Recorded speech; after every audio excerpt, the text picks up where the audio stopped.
Sono dati preoccupanti che dimostrano un rallentamento dell'economia regionale. L'abbiamo visto anche nei confronti che facciamo con la Lombardia e con l'Emilia-Romagna.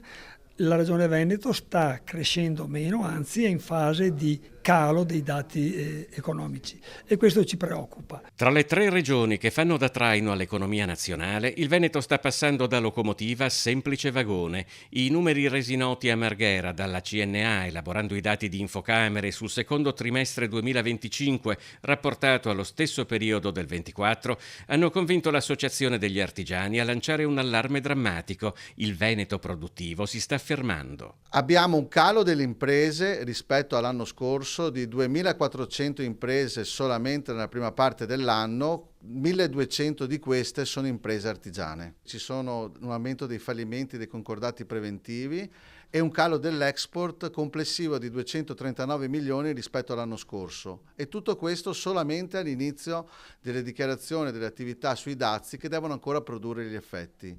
Probabilmente è presto per dirlo, ma è possibile che ci si stia per trovare di fronte ad un caso veneto, le cui cause sono parecchie, non ultima il rallentamento della Germania.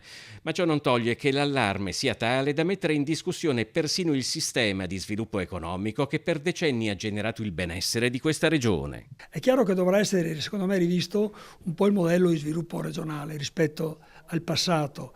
Bisogna puntare di più sull'innovazione, sulla crescita, sulle nuove tecnologie, su attività con maggior valore aggiunto per dare una crescita maggiore al territorio nel suo insieme.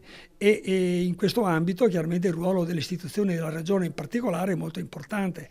Proprio ciò che sta accadendo in regione rappresenta un ulteriore fattore di apprensione. Il periodo di transizione che in vista delle elezioni porta ad un esercizio provvisorio determinerà l'arrivo di provvedimenti di politica economica solo entro i primi mesi dell'anno prossimo, un rallentamento amministrativo che arriva proprio nel momento in cui alla politica sono chieste risposte urgenti.